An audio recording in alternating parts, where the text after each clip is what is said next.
그들은 당신이 이것을 알기를 원하지 않습니다. 이것은 신비롭기 때문이 아닙니다.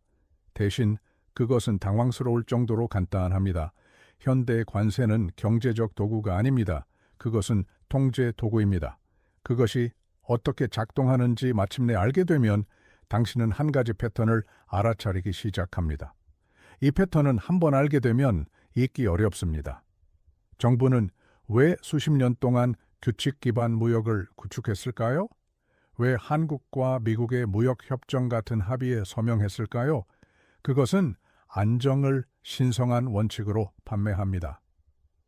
그러고 나서 공공연하게 이 원칙을 깨뜨리겠다고 위협합니다.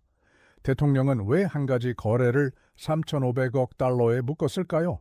그 대통령은 갑자기 25% 관세로 전환할 수도 있습니다. 이것은 마치 전등 스위치를 켜는 것과 같습니다.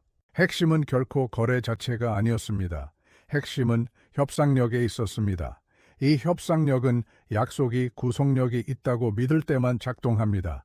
이것이 그들이 설명하지 않는 부분입니다. 국민들은 무역 정책이 공정성, 경쟁력, 일자리, 그리고 국가적 자부심과 관련이 있다고 생각합니다. 그러나 내부자들은 핵심 제어 지점을 중심으로 생각합니다. 그들은 규정 준수 기한과 누가 저항 없이 고통을 감수할 수 있는지를 고려합니다. 관세는 이러한 목적에 완벽합니다. 그것들은 외부를 향한 처벌처럼 보입니다. 그러나 그 비용은 조용히 내부로 향합니다. 관세는 청구서로 오지 않기 때문에 세금처럼 느껴지지 않습니다. 대신 그것들은 약간 더 높은 가격, 적은 임금 인상, 채용 지연, 그리고 투자 연기로 나타납니다. 만약 당신이 지금 듣는 것을 멈춘다면 정보는 얻을 것입니다. 하지만 당신은 힘을 얻지는 못할 것입니다. 당신은 여전히 이 이야기가 트럼프와 대한민국에 관한 것이라고 생각할 것입니다. 하지만 그렇지 않습니다. 이 이야기는 시스템 자체에 관한 것입니다.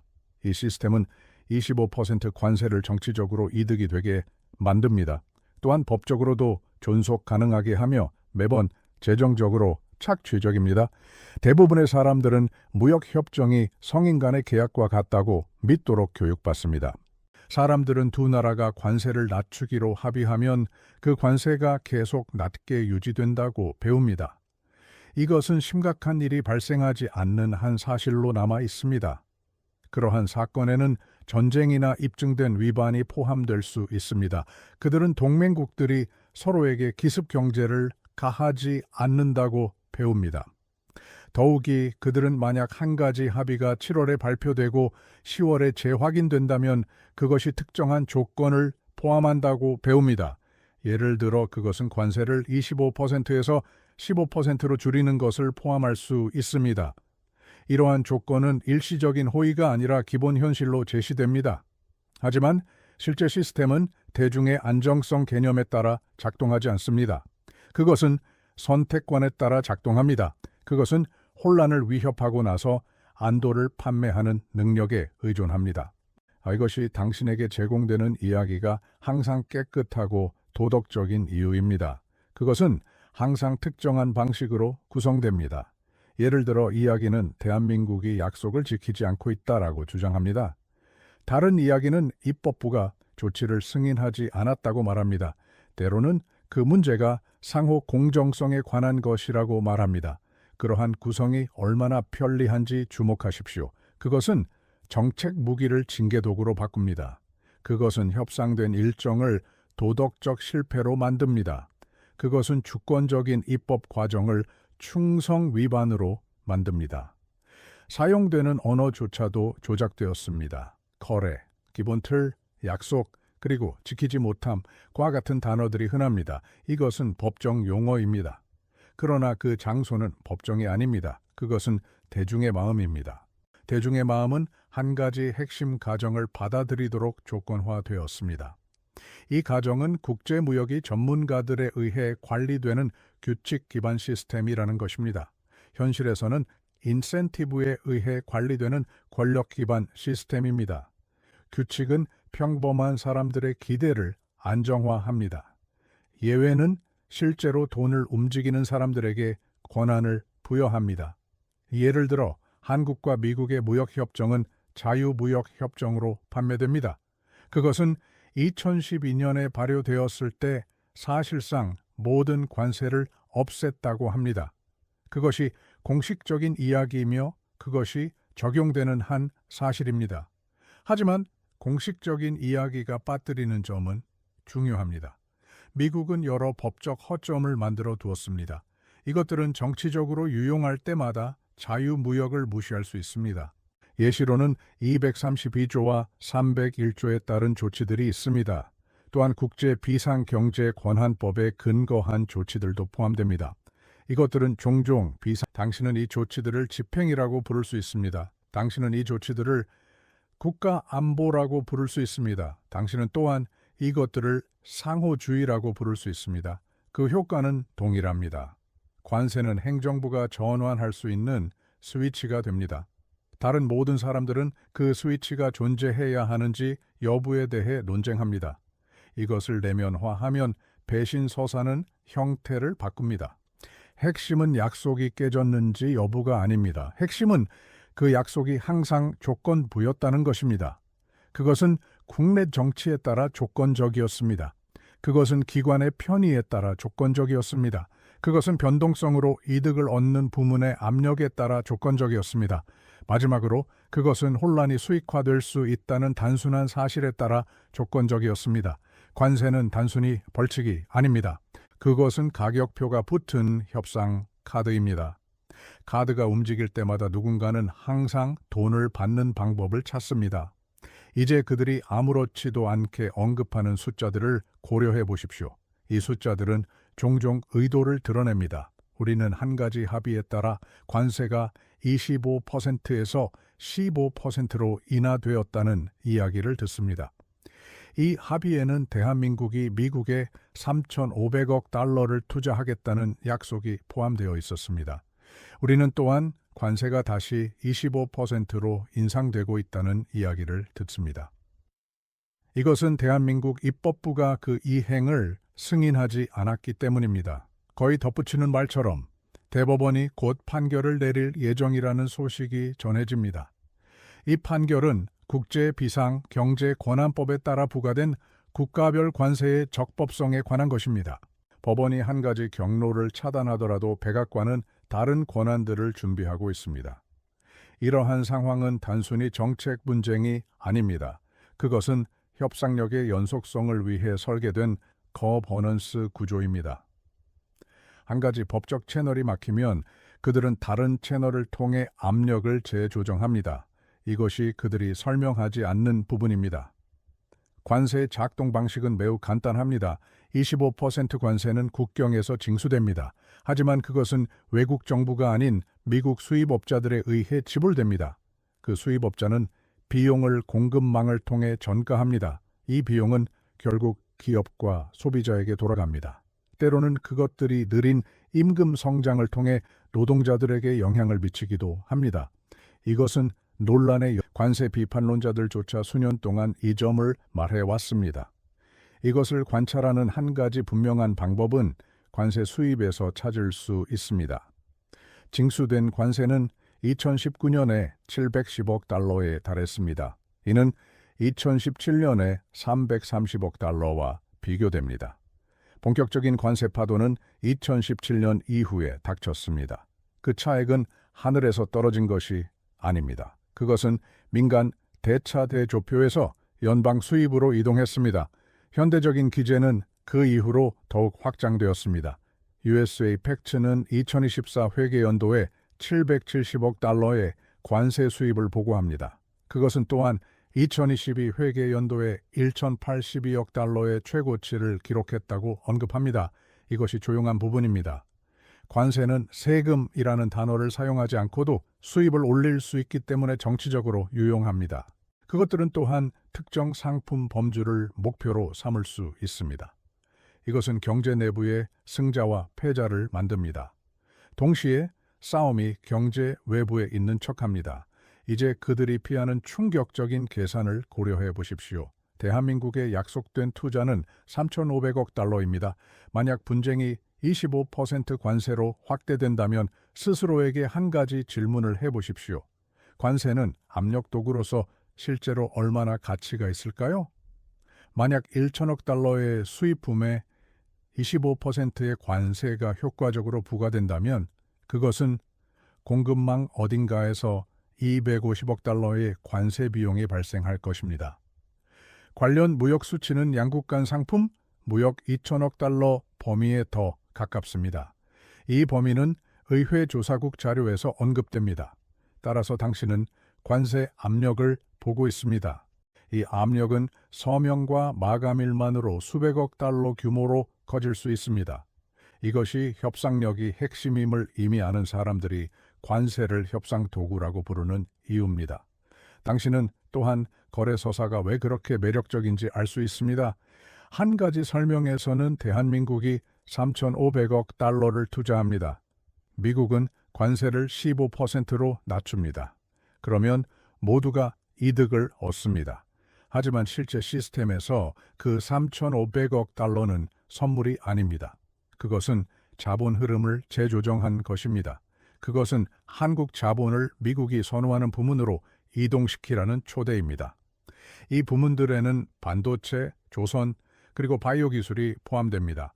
이것은 관세 위협의 그림자 아래에서 발생합니다. 이것은 순진한 의미의 대신 그것은 관리된 의존성입니다. 우리 시장에 대한 당신의 접근은 상품뿐만 아니라 당신이 자본을 어디에 배치하는지로 가격이 매겨집니다. 관세가 무엇을 목표로 하는지 보면 상황은 더욱 나빠집니다. 그것은 결코 무작위가 아니기 때문입니다. 보고서는 자동차, 목재, 그리고 의약품을 강조합니다. 그것은 또한 다른 상품들이 15%에서 25%로 이동하는 것을 언급합니다. 자동차는 단순한 제품이 아닙니다.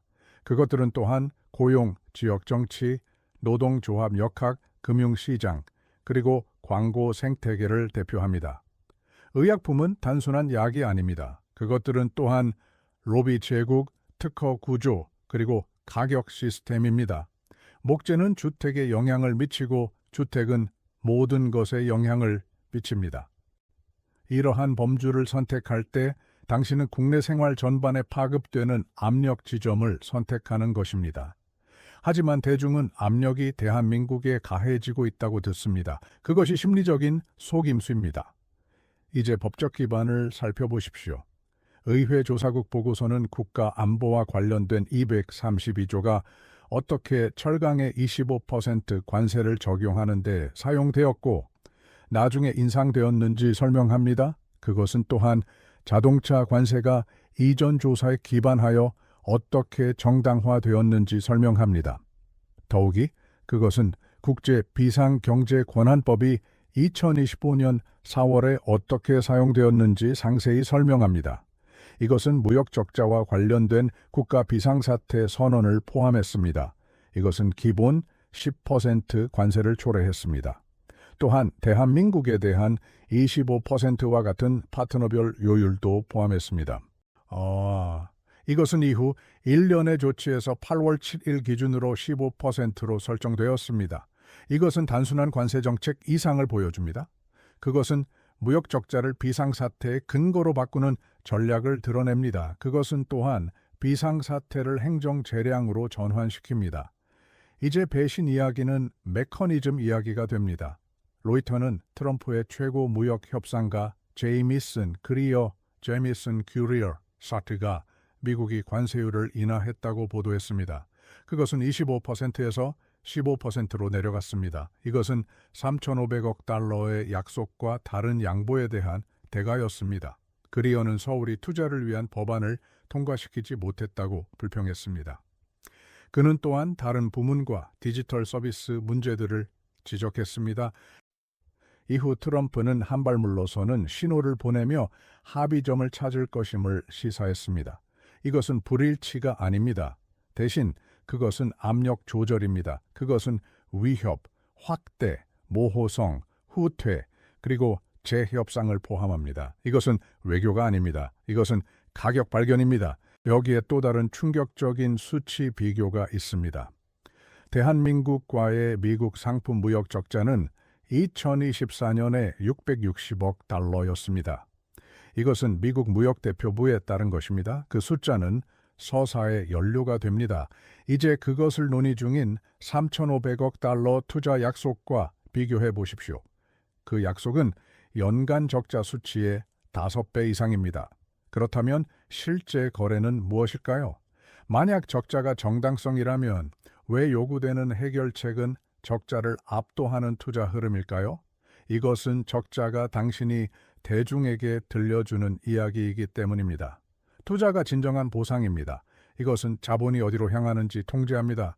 어떤 부문이 발전하고 어떤 지역에 일자리가 생길지 결정합니다. 어떤 정치적 집단이 승리를 주장할지도 지시합니다. 크게 보면 이 시스템을 지속 가능하게 만드는 엔진을 볼 수 있습니다. 이 시스템은 자산 소유자에게 보상하고 노동자에게는 불이익을 주도록 설계되었습니다. 관세는 이러한 역학관계를 이상한 방식으로 가속화합니다. 가격 결정력이 있는 대기업은 비용을 전가합니다. 소규모 기업은 비용을 흡수하거나 파산합니다. 노동자는 아무것도 전가할 수 없습니다. 이들은 근로 시간, 임금, 고용 안정성을 통해 변동성을 흡수할 뿐입니다. 대중은 일자리 보호에 대한 메시지를 듣습니다. 시장은 마진의 재편성을 인지합니다. 다국적 기업, 중개인, 규정 준수 전문가와 같이 복잡성을 차익 거래할 수 있는 사람들은 혼란으로부터 이익을 얻습니다. 이것이 바로 관세 정책이 그 자체로 산업이 되는 이유입니다. 컨설턴트와 로펌은 시간당 요금을 청구합니다. 한편 일반 소비자들은 모든 것이 왜 더 비싸지는지 궁금해합니다. 그러나 상황은 여기서 더 나빠집니다. 시스템은 단순히 도구를 부과하는 데 그치지 않습니다. 또한 그 도구를 보호합니다. 그것은 정당성, 미디어 서사, 그리고 국가 이익이라는 통제된 언어로 도구를 감쌉니다. 로비 활동을 생각해 보십시오. 오픈 시크릿츠는 2024년에 연방 로비 지출이 44억 달러라는 기록적인 수치에 도달했다고 보고합니다. 2015년부터 약 370억 달러가 지출되었다고 언급합니다. 그것은 시민 참여가 아닙니다. 그것은 병렬적인 정책 시장입니다. 무역 정책은 가장 가치 있는 시장 중 하나입니다. 이는 단 하나의 관세 라인으로 수십억 달러의 이익을 이동시킬 수 있기 때문입니다. 그리고 돈의 영향력에 대한 법적 보호가 있습니다. 2010년에 결정된 시티즌스 유나이티드 대 연방선거 관리위원회 판결은 독립 지출에 대한 주요 제한을 제거했습니다. 이러한 지출은 기업과 노조에 의해 이루어졌습니다. 이는 정치자금 환경을 재편했습니다. 또한 정보 공개 및 면책 조항 구조를 보존했습니다. 이것을 멜로드라마로 바꿀 필요는 없습니다. 시스템은 명확하게 말합니다. 정치적 지출은 중요한 맥락에서 보호되는 연설로 취급됩니다. 따라서 관세 변동성으로 이득을 얻는 산업들은 이러한 생태계에 자금을 제공할 수 있습니다. 이 생태계는 변동성을 도구로 활용할 수 있도록 유지합니다. 이것은 우연이 아닙니다. 이것은 하나의 구조입니다. 서사적 방패를 생각해 보십시오. 관세는 종종 외국의 처벌로 포장됩니다. 그러나 수익 데이터와 징수 메커니즘은 다른 이야기를 보여줍니다. 개토 분석은 트럼프 시대 관세 수입 급증이 미국 수입업자로부터 이전되었다고 명확히 설명합니다. 이 자금은 미국 정부로 들어갔습니다. 외국 생산자들이 지불한 것이 아닙니다. 그러나 대중의 메시지는 반복적으로 그 반대를 암시했습니다. 유권자들이 관세를 국내 소비세로 이해했다면 더 많은 조사를 요구했을 것입니다. 이들은 소득세에 대해 요구하는 것과 동일한 조사를 요구할 것입니다. 이것은 25% 관세 부과 발표가 더 중요한 이유를 설명합니다. 이는 대한민국에 대한 세부 사항보다 더 중요합니다. 이것은 규칙 기반 무역 개념이 얼마나 빨리 무너질 수 있는지를 보여주는 실제 시연입니다. 유인이 일치할 때 개념이 어떻게 행정적 영향력으로 전환되는지 보여줍니다. 컬럼비아 방송 시스템은 대법원이 곧 판결을 내릴 것으로 예상한다고 언급합니다. 그들의 판결은 국제 비상 경제권법 관세 구조의 합법성을 다룰 것입니다. 당국자들은 관세가 폐지될 경우 다른 권한을 사용하여 그 세금을 대체할 수 있다고 믿습니다. 이 정보는 어떤 헤드라인보다 당신을 더 불안하게 만들어야 합니다. 이는 법적 제약이 특정 도구의 존재 여부가 아니라는 것을 의미합니다. 오히려 오늘날 어떤 도구가 가장 편리한지를 선택하는 것입니다. 대한민국이 왜 프레임워크에 동의할지 생각해 보십시오. 이 프레임워크에는 3,500억 달러의 투자 약속이 포함됩니다. 이 상황은 의존성의 함정을 보여줍니다. 대한민국은 주요 수출국입니다. 파트너 시장은 15%에서 25% 사이의 관세를 오갈 수 있습니다. 이는 특히 자동차 부문에서 그렇습니다. 컬럼비아 방송 시스템은 이 부문이 대한민국의 미국 수출 중 27%를 차지한다고 지적합니다. 따라서 위협은 이론적이지 않습니다. 이것은 기업 계획 주기에서 실존적인 문제입니다. 귀사의 공장은 안정적인 접근성에 의존합니다. 귀사의 해운 계약도 안정적인 접근성에 의존합니다. 귀사의 자금 조달 과정과 고용 약속 또한 안정적인 접근성에 달려 있습니다. 그래서 기업들은 이러한 안정성을 위해 비용을 지불합니다. 그러나 이 시스템에서의 안정성은 소유하는 것이 아니라 임대하는 것입니다. 장기적인 결과는 이것이 일회성 분쟁이 아니라는 것입니다. 이것은 하나의 템플릿입니다. 수십 년에 걸쳐 세계는 신뢰할 수 있는 것으로 지정된 공급망으로 파편화됩니다. 이것들은 실제로 신뢰로 확보되는 것이 아닙니다. 이것들은 강제 가능한 의존성으로 확보됩니다. 필수 자산을 소유한 국가와 기업들은 임대료를 징수합니다. 이러한 자산에는 시장 접근성, 통화 신뢰성, 법적 체제가 포함됩니다. 보안 보장 또한 이 범주에 속합니다. 임대료는 항상 임대료처럼 보이지 않는 형태로 나타납니다.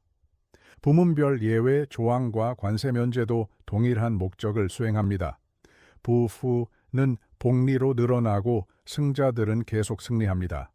노동자의 소득은 운이 좋으면 선형적으로 증가합니다. 그러나 다국적 기업의 이점은 기하급수적으로 증가합니다. 다국적 기업은 공급망을 재편할 수 있습니다. 또한 면제를 위해 로비할 수 있습니다. 다국적 기업은 통화 위험을 해지하고 관할권의 허점을 차익 거래합니다. 10년 동안 노동자는 3%의 임금 인상을 협상할 수도 있습니다. 10년 동안 공급망과 정책 접근을 통제하는 기업은 마진의 전체 범주를 차지할 수 있습니다.